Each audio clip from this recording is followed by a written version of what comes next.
एक और बड़ी खबर बता दें, कनाडा में गैंगस्टर सुक्खा की हत्या, खालिस्तानियों का मददगार था सुक्खा। दुने के अज्ञात हमलावरों ने गोली मारकर कनाडा में गैंगस्टर सुक्खा की हत्या कर दी है।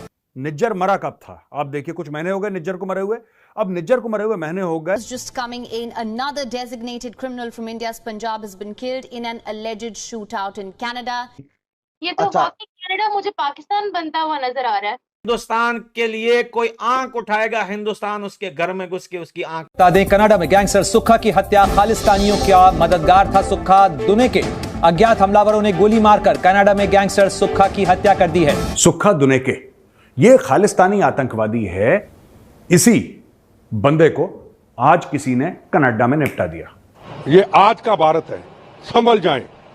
हम कभी बर्दाश्त नहीं करेंगे इस चीज को कि भूखे नंगे पाकिस्तान के इशारों पे आज हमारी पूरी सिख कौम को बदनाम कर रहे हैं। आप कौम के ठेकेदार हैं। खैर, खालिस्तान वाले खुद अपना ही मजाक बनवा रहे हैं ये बोलकर कि ये रॉ या इंडियन एजेंसी ने हमारे लीडर को मारा है। अपना ही मजाक बनवा रहे हैं। मतलब इन लोगों को लग रहा है कि ये कोई आईएसआई समझा हुआ तुमने रॉ को, क्या जो छुप छुप के मारते हैं। अगर रॉ को किसी टेररिस्ट को मारना होता है ना, तुम्हारे मुंह पर आकर मारती, किसी से डरती नहीं है रॉ, ठीक है ना। जब एक सिख को भारतीय गवर्नमेंट ने टेररिस्ट डिक्लेयर किया था आज से 2 साल पहले, तो जस्टिन ट्रूडो ने उस वक्त उसके खिलाफ क्यों नहीं कोई एक्शन लिया?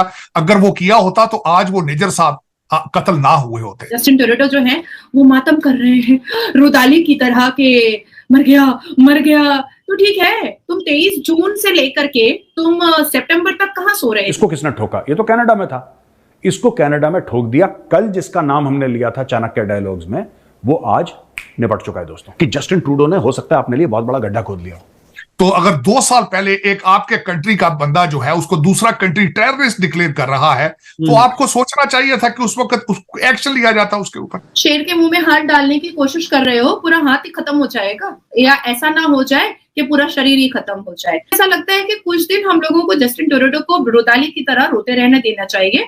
थोड़ा छाती कूटे, थोड़ा सीना पीटे, थोड़ा पाकिस्तानी चैनल आजकल ज्यादा देखें कि कैसे छाती कूटा जाए। जय हिंद, नमस्कार दोस्तों भारत के लिए एक बहुत अच्छी खबर निकल कर आ रही है। दोस्तों, जब से ही कनाडा और भारत के बीच इतना बड़ा विवाद चल रहा है, तभी से कैनेडियन प्राइम मिनिस्टर ट्रूडो को चारों तरफ से झटका मिल रही है। दोस्तों, आज फिर से खालिस्तानी आतंकवादी को इस दुनिया से सफाया कर दिया गया, जिनका नाम सुक्खा यानी सुखनंदन ऐसे कुछ करके नाम बताया जा रहा है। दोस्तों, अभी हाल ही में कुछ दिन पहले कैनेडियन प्राइम मिनिस्टर ट्रूडो ने भारत पर गलत इल्जाम लगाया हुआ था, लेकिन दोस्तों आज सच में एक खालिस्तानी आतंकी को इस दुनिया से सफाया कर दिया गया, वो भी कनाडा में। दोस्तों, जिस तरीके से कैनेडियन प्राइम मिनिस्टर ट्रूडो ने भारत के खिलाफ जाकर के आतंक फैला रहा है और भारत के खिलाफ जाकर के नेगेटिविटी बातें बोल रहा है, ऐसा लग रहा है कि बहुत जल्द ही पाकिस्तान की तरह कनाडा को भी हाल होने वाला है। दोस्तों, जब से भारत और कनाडा के बीच विवाद शुरू हुआ है, तभी से इसके ऊपर कोई भी बड़े बड़े देश ध्यान ही नहीं दे रहे हैं। जैसे यूके,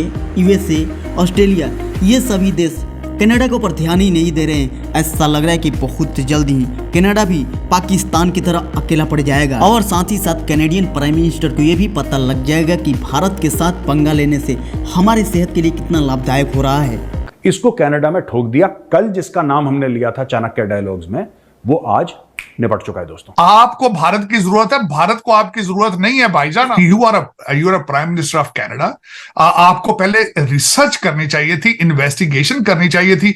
एलिगेशन बेसिस के ऊपर आपको इतना बड़ा ब्लंडर नहीं करना चाहिए था, नंबर 1। अब उसके बाद उन्होंने क्या किया है? उसके बाद उन्होंने जायंट स्टेटमेंट लेने की कोशिश की अमेरिका से और बर्तानिया से। दोनों ने रिफ्यूज किया। जब अमेरिका ने कहा है कि आप पहले अपनी योर इन्वेस्टिगेशन योर स्टेटमेंट, आप पहले इन्वेस्टिगेशन करें, उसके बाद उससे डील करें। जो बर्तानिया ने स्टेटमेंट दी है, उन्होंने उससे भी लोअर क्लास की स्टेटमेंट दी, उसमें भारत का नाम ही नहीं है। दूसरी उन्होंने ट्राई की, एक ऑर्गेनाइजेशन है फाइव आइज कंट्रीज, उन्होंने उनसे स्टेटमेंट लेने की कोशिश की, वहां से उनको कोई सपोर्ट हासिल नहीं हुई। उनकी फॉरेन मिनिस्टर इस वक्त यूनाइटेड नेशंस के इजलास के लिए न्यूयॉर्क आ चुकी हैं और उन्होंने कहा है कि वो G7 कंट्रीज से ये इसकी सपोर्ट हासिल करने की कोशिश करेंगे। लेकिन मेरे ख्याल में इन एलिगेशन की बेसिस पे, इल्जामात के बेसिस के ऊपर कोई भी जो कंट्री है वो इनको सपोर्ट नहीं देगा। बिलखसूस जब भारत दुनिया की 5वीं बड़ी इकॉनमी हो, तो ये रिस्क कौन लेगा? मेरे ख्याल में इस वक्त Justin Trudeau is in a tight corner, he is under pressure. उन्होंने कर तो लिया है, जिस तरह आपने खुद फरमाया है, कि अब वो जो है वो उसके बारे में सोच रहे हैं, टोन डाउन हो चुके हैं। आज उन्होंने कहा है कि मेरा मकसद ये नहीं था कि भारत को प्रोवोक किया जाए, लेकिन मेरे ख्याल में अब ट्रेन निकल चुकी है और इस वक्त जो भारत की तरफ से भी ट्रैवल एडवाइजरी आ चुकी है, उन्होंने भी एक डिप्लोमेट को निकाल दिया है, इन्होंने भी एक डिप्लोमेट को निकाल दिया है।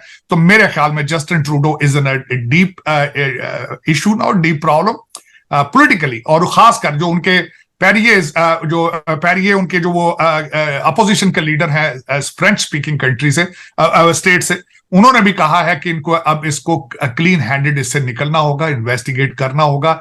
इतना बड़ा जो ब्लंडर किया है उसके जवाब देने पड़ेंगे, जवाब देना पड़ेगा। बिल्कुल डेफिनेटली सर, ये मतलब अभी तो इतना जदीद दौर हो चुका है और खास तौर पे इस टाइम इकोनॉमी का दौर चल रहा है। सर आपने बात की मुख्तलिफ कंट्रीज की, आपने यूएस की बात की, यूके की बात की, इवन ऑस्ट्रेलिया की तरफ से भी स्टेटमेंट आई है, वो भी जो देखने में आता है वो भारत की साइड पे है। फिर एक बड़ी चीज जिस वजह से ये सारा सिनेरियो क्रिएट किया जा रहा है या करने की कोशिश की जा रही है सिख कम्युनिटी को लेके इंटरनेशनली, तो यूएस में जो सिख कम्युनिटी बैठी है, उनके जो मेंबर हैं, उनके जो हेड हैं, उनकी तरफ से भी प्रॉपर भारत को लेके जो है वो स्टेटमेंट दी गई है कि भाई जो कनाडा के प्राइम मिनिस्टर ने बोला है वो बिल्कुल गलत है, हम भारत के साथ खड़े हैं। यूएस के जो सिख कम्युनिटी है उनकी तरफ से भी यही स्टेटमेंट आई है।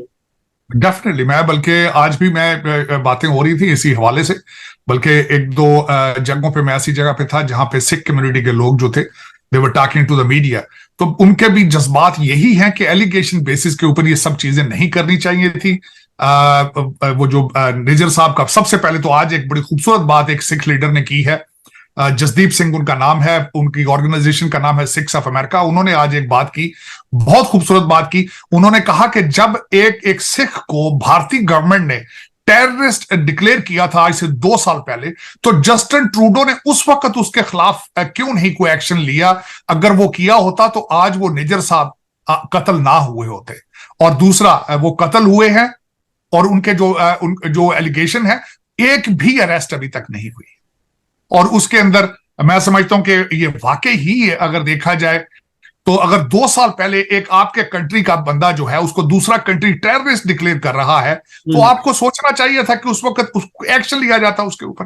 तो आज आप उसी चीज के ऊपर अब 3 महीने के बाद, उसके मर्डर के बाद, आज आप उसके ऊपर सियासत कर रहे हैं। मेरे ख्याल में जिस तरह मैंने आपको कहा है कि he is in a deep waters now.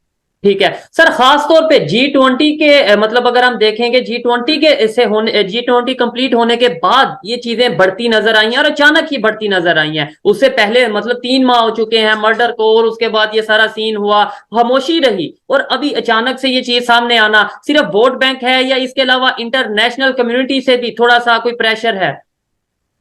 नहीं, इंटरनेशनल कम्युनिटी अगर देखा जाए तो इस वक्त मैं उससे, मेरी ओपिनियन थोड़ी सी डिफरेंट है। वो इस तरीके से कि G20 का जो इमेज राइज हुआ है उससे इसको डैमेज तो हुआ है, इसमें कोई शक नहीं, लेकिन वेस्टर्न सिविलाइजेशंस मोस्टली जो है वो अंडर इंडियन डायस्पोरा प्रेशर में है। वो इस वक्त देखा जाए तो अमेरिका जो है वो तो इंडियन डायस्पोरा चला रहा है अमेरिका को। वो इस तरह का अमेरिका से, ऋषि सुनक है बर्तानिया में, अल्टीमेटली उन्हें पता होना चाहिए था कि अगर मैं ये काम करूंगा तो इस तरह का to bring India down after G20, तो ना बर्तानिया सपोर्ट करेगा ना अमेरिका सपोर्ट करेगा। तो मेरे ख्याल में ये वो नहीं है, ये वही है कि अपनी इंटरनल इनकी पॉपुलैरिटी कम हो रही थी, इनको आगे इलेक्शन इनको नजर आ रहा था कि नहीं जीत पाएंगे, और वो जो 25 वोट जो है वो मिस्टर जसप्रीत सिंह की पार्टी के वो पक्के करने के लिए मेरे ख्याल में जस्टिन ट्रूडो साहब ने इतना बड़ा रिस्क लिया है। वैसे भी अभी रिसेंटली उनकी डाइवोर्स हुई है, इमोशंस भी हो सकते हैं, मायूसियां भी हो सकती हैं, और उसका फिर उन्होंने यही, और फिर जब खासकर जहाज खराब हो जाए आपका किसी ऐसे फॉरेन सॉइल पर और आपको कोई घास ना डाले और आपके हालात ये हो जाए, तो फिर आप इस तरह के ब्लंडर कर सकते हैं। ऐसी कोई बड़ी बात नहीं, और मेरा ये ब्लंडर है, मैं समझता हूं कि बहुत बड़ा ब्लंडर किया है उन्होंने, और उसका रिजल्ट निकलेगा, आप देखेंगे कि he will lose the popularity in his own country. तो इसको यूएस ने भी क्रिमिनल ऑफेंस बुलाया था। तो ऐसी हरकतें जो हैं ये खालिस्तानी ने, सिर्फ ऐसा नहीं है कि सिर्फ कनाडा में ये मिचल मीटिंग कर रहे हैं या इंडिया को गाली दे रहे हैं, नहीं, इन्होंने जस्टिन ट्रूडो के छत्र छाया में रह करके इन्होंने फ्रांसिस्को को बहुत परेशान किया, इन्होंने यूएस को बहुत परेशान किया। दोस्तों, हमारे देश भारत में जो पंजाब है, वहाँ के कुछ पंजाबियों का ये डिमांड है कि हम अपना एक अलग देश बनाएंगे जिनका नाम होगा खालिस्तान। लेकिन दोस्तों, मैं बता देना चाहता हूँ कि भारत के पास जो पंजाब है वहाँ से खालिस्तान नहीं बनेगा तो सिर्फ कनाडा। दोस्तों, इतना ही नहीं बल्कि एक खालिस्तानी सिंगर भी है जिनका नाम शुभ बताया जा रहा है, वो हमेशा ही भारत के खिलाफ आ करके हमेशा विवादित सॉन्ग गाते हैं और अपने गानों में ये सिद्ध करके गाते हैं कि हरियाणा और पंजाब भारत का हिस्सा नहीं है। तो दोस्तों मैंने कुछ समय पहले बताया कि आज भी एक खालिस्तानी आतंकी को सफाया कर दिया है जिनका नाम है सुखनंदन, ऐसे कुछ करके नाम है उनका। दोस्तों आगे अब ये देखा जा रहा है कि अब सुखनंदन के बाद कौन से खालिस्तानी आतंकी का नंबर आ रहा है।